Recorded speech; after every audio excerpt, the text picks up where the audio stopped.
Assalamualaikum warahmatullahi wabarakatuh.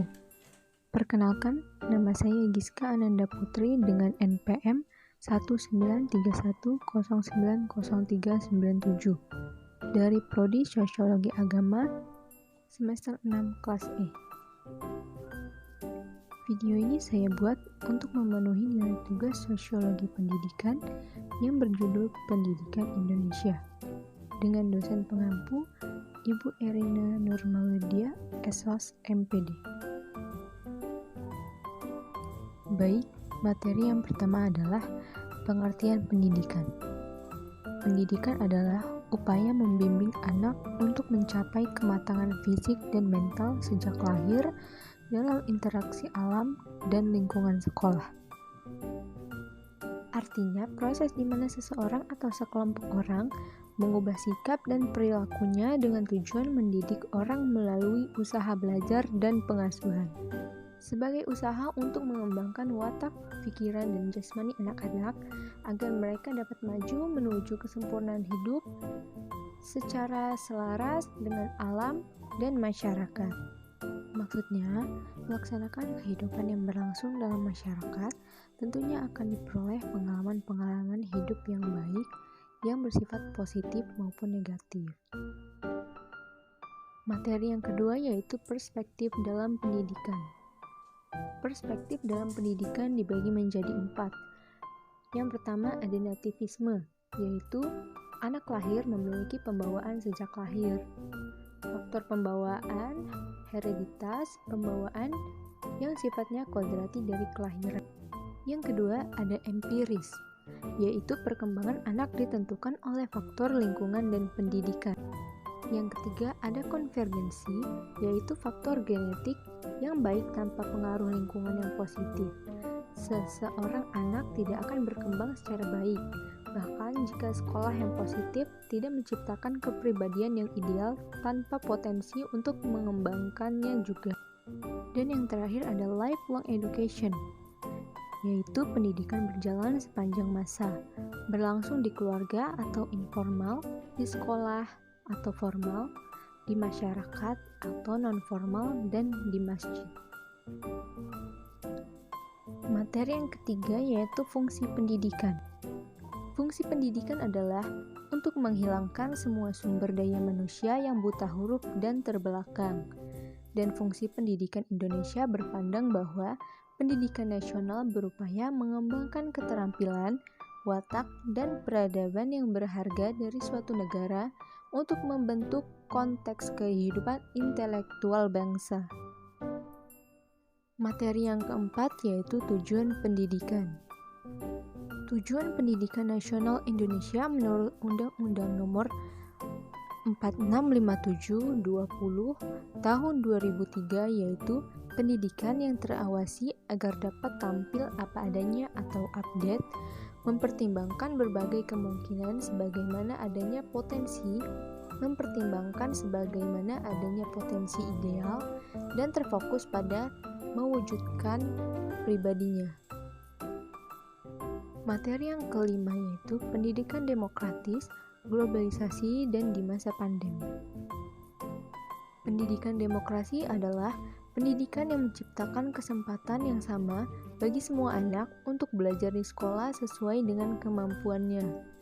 Sedangkan globalisasi adalah proses masuknya ke ruang lingkup dunia dengan adanya globalisasi, dunia yang begitu luas dan jarak antar negara tidak lagi menjadi penghalang untuk saling berhubungan. Pada masa pandemi ini, keadaan darurat nasional yang dikeluarkan pemerintah Indonesia yang disebabkan oleh COVID-19 mengharuskan proses belajar mengajar harus dilakukan secara daring dan dilaksanakan di rumah. Mengimplementasikan sekolah virtual ini merupakan cara terbaik untuk melanjutkan proses pendidikan di masa pandemi. Materi selanjutnya yaitu model pendidikan demokrasi. Demokrasi dalam lingkup pendidikan adalah pengakuan terhadap individu yang kita lakukan sesuai dengan harkat dan martabat para peserta yang kita lakukan, karena demokrasi pada dasarnya bersifat alami dan manusiawi. Kita akan membedah karakteristik individu peserta yang berarti bahwa penelitian pihak-pihak yang terlibat dalam proses pendidikan harus mengakui dan menghargai kemampuan.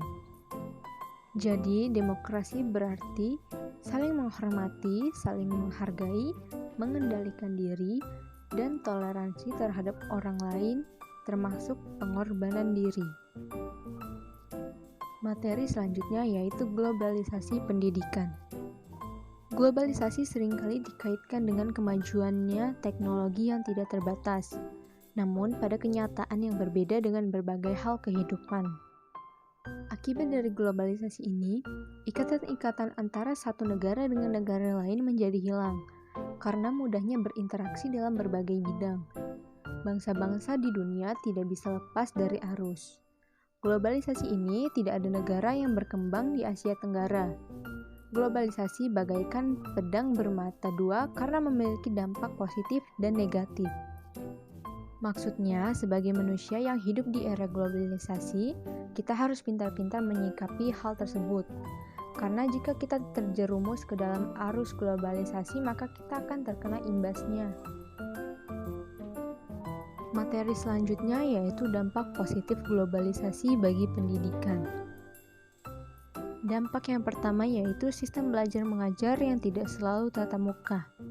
Dampak positif pertama di bidang pendidikan yang disebabkan oleh arus globalisasi yaitu sistem pelajaran online atau bisa disebut e-learning.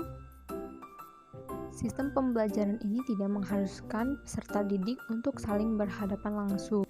Selain itu, sistem pembelajaran ini dapat menghemat biaya transportasi yang baik bagi pendidik dan peserta didik. Dampak positif yang kedua yaitu kemudahan dalam mengakses informasi pendidikan.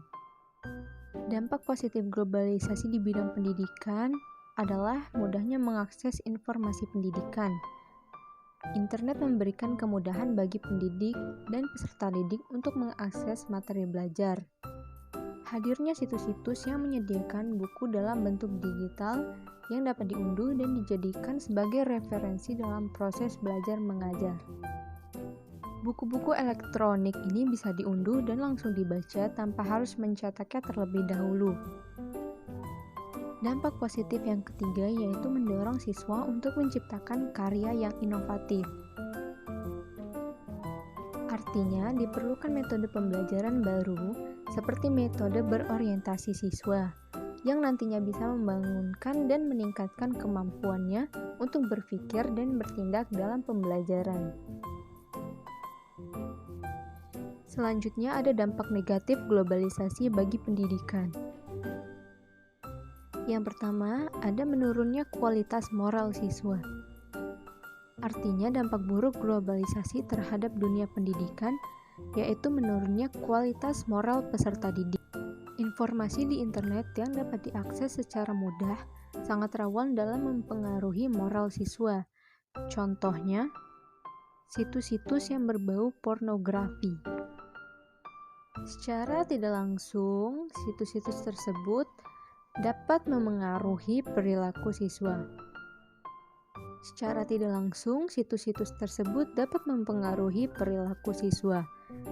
Maka dari itu, agar moral siswa tidak bertambah rusak, maka diperlukan kontrol dan perhatian dari orang tua dan guru. Dampak negatif yang kedua yaitu meningkatnya kesenjangan sosial. Metode pendidikan berbasis teknologi bisa menjadi peluang bagi sebuah negara untuk meningkatkan pendidikannya.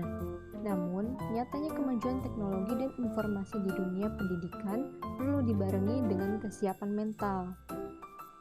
Dampak negatif yang ketiga yaitu munculnya tradisi serba cepat dan instan, yaitu penyikapan arus global yang tidak tepat bisa menjadikan pendidikan kehilangan orientasi idealnya, yaitu proses pembelajaran. Materi selanjutnya yaitu pendidikan masa pandemi, masalah, dan prospeknya. Kebijakan-kebijakan yang dikeluarkan untuk membatasi penyebaran COVID-19 berdampak pada berbagai bidang di seluruh dunia, khususnya pendidikan di Indonesia. Wabah COVID-19 pernah mendesak pengujian pendidikan jarak jauh, sehingga pembelajaran jarak jauh menjadi solusi untuk mengatasi kesulitan dalam melakukan pembelajaran secara tatap muka langsung. Hal ini memberikan tantangan kepada semua elemen dan jenjang pendidikan untuk mempertahankan kelas tetap.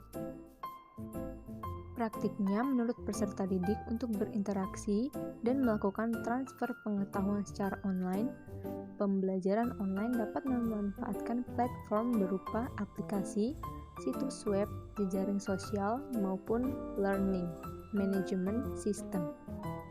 Berbagai platform tersebut dapat dimanfaatkan untuk mendukung alih pengetahuan yang didukung berbagai teknik, diskusi, dan lainnya, meskipun sekolah ditutup. Berbagai platform tersebut dapat dimanfaatkan untuk mendukung alih pengetahuan yang didukung berbagai teknik diskusi dan lainnya. Infrastruktur tersebut mendukung pembelajaran online gratis melalui berbagai area diskusi seperti Google Classroom, WhatsApp, Smart Class, Genius, Quiver, dan Microsoft.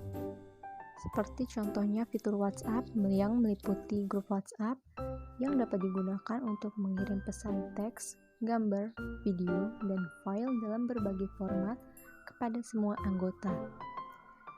Dan Google Classroom juga memungkinkan pendidik dan guru untuk mengembangkan pembelajaran yang kreatif. Diskusi dan transfer pengetahuan secara tatap muka bertemu melalui berbagai platform video teleconference yang banyak tersedia gratis seperti Zoom dan Google Meet. Platform tersebut memungkinkan pendidik dan siswa untuk bertemu dan berkomunikasi secara virtual menggunakan perangkat presentasi dan pesan instan. Kesulitan pembelajaran jarak jauh diantaranya yaitu belum meratanya akses jaringan internet yang menjadi kendala selama proses pembelajaran jarak jauh. Untuk meningkatkan kualitas dan kapasitas pendidik dan peserta didik, Dinas Pendidikan harus melakukan kerjasama dengan provider untuk melakukan pelatihan iptek dalam rangka pembelajaran jarak jauh, meskipun dengan kuota terbatas. Namun hal tersebut merupakan salah satu langkah yang perlu dilakukan untuk meningkatkan kapasitas pendidik. Kerjasama yang harus dilakukan antara pihak sekolah dengan pihak provider untuk meningkatkan layanan internet di sekolah merupakan salah satu upaya untuk memecahkan masalah tentang keterbatasan sarana dan prasarana penunjang ilmu pengetahuan dan teknologi di sekolah untuk meningkatkan mutu. Pentingnya peran kepala sekolah dalam menjalin kerjasama dengan provider dalam proses pemberian subsidi kuota menjadi bantuan yang dapat membantu orang tua dan siswa itu sendiri. Jadi kesimpulan dari pendidikan Indonesia merupakan hal yang sangat penting bagi manusia dan tidak bisa dipisahkan dari kehidupan. Sifatnya mutlak untuk setiap orang, baik di lingkungan keluarga atau bangsa dan juga negara. Perkembangan suatu bangsa itu sendiri dilihat dari bagaimana perkembangan pendidikan dari bangsa itu. Pendidikan merupakan upaya secara sadar dan terencana untuk mencermati dan mengembangkan potensi peserta didik. Baiklah, sekian pemaparan materi tentang pendidikan Indonesia dari saya. Kurang lebihnya saya mohon maaf, dan kepada Allah saya mohon ampun. Wabillahi taufiq wal hidayah. Wassalamualaikum warahmatullahi wabarakatuh.